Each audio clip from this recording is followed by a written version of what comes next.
J'ai naturellement fait un stage de fin d'études dans une entreprise de VRD. Donc là, j'ai été embauché, j'étais conducteur de travaux et je devais gérer 2 chefs de chantier. Au bout de 2 ans et demi, il y avait toujours un projet entrepreneurial qui me trottait en tête. Donc en 2007, je crée ma structure qui réalise des diagnostics immobiliers à destination des particuliers qui louent ou qui vendent leurs biens. Et puis grâce au réseau de l'ESTP, j'ai l'occasion de réaliser des études techniques à destination des institutionnels. Et là, je prends ce virage et je décide de me spécialiser pleinement dans cette clientèle d'institutionnels. Grâce à ce nouveau business, j'ai l'opportunité de recruter des collaborateurs, 1, puis 2, puis 3. Alors aujourd'hui, 15 ans après, nous sommes 18 et nous sommes un bureau d'études techniques pluridisciplinaire.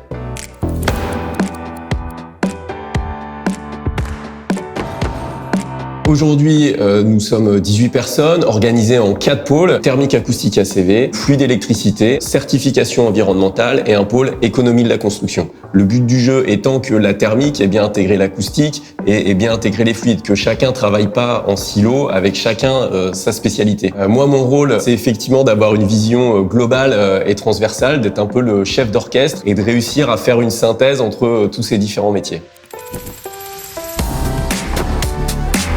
C'est de travailler en équipe. Sur chacun des projets, il y a une équipe projet avec des architectes, des clients maîtres d'ouvrage, d'autres bureaux d'études, des bureaux de contrôle. Voilà, le but du jeu, c'est de trouver ensemble à résoudre un peu ce Rubik's Cube de la construction. Ce qui me plaît dans mon métier aussi, c'est la pédagogie. J'adore réussir à expliquer quelque chose de très complexe à un client ou même à des architectes partenaires, de réussir à les convaincre qu'ils adhèrent aussi à notre solution. Ce qui me satisfait quand on travaille sur un projet, c'est finalement de se dire que chacun des membres de l'équipe a pu intégrer les contraintes des uns et des autres, mais en étant satisfait, vraiment trouver un consensus et trouver finalement l'optimum qui va satisfaire tout le monde.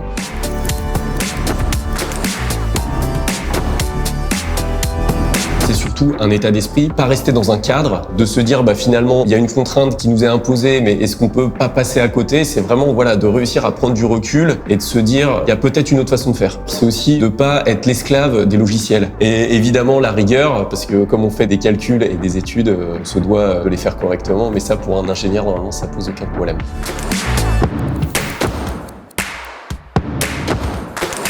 C'est le jour où j'ai réussi à prendre ce virage vers les études techniques adressées aux institutionnels. Ça a été une mission que j'ai imaginée au début sous-traitée. Et finalement, en discutant avec la personne qui aurait dû m'aider à faire cette mission-là, je me suis aperçu que finalement, j'avais les mêmes compétences qu'elle. Et il manquait juste un truc, c'était le logiciel. Le logiciel, là, je l'ai acheté. Et puis, j'ai réussi à faire l'étude qui m'avait été commandée par le client. Et là, ça a été un déclic parce que je me dis, mais finalement, si on bosse, si on est motivé, on y arrive, si on se donne les moyens. Et ça m'a permis d'aller vers tout un tas de domaines auxquels je m'attendais pas du tout.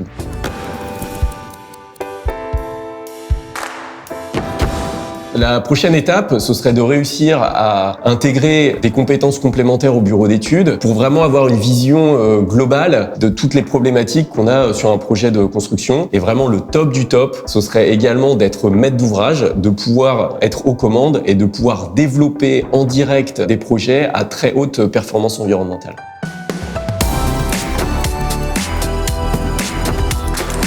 Déjà, je lui dirais d'être curieux, d'échanger, d'aller vers les autres. Alors, il y a la curiosité technique, évidemment, c'est quand on nous dit fais ci, fais ça, c'est de comprendre pourquoi, mais aussi d'être curieux humainement. En discutant avec des gens, on va connaître leurs compétences, on va connaître leur métier, et surtout, ça peut peut-être nous permettre de trouver le métier passion.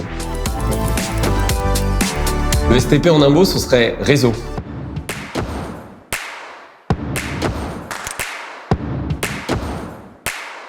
Il n'y avait pas un truc que j'avais envie de dire que j'ai pas dit.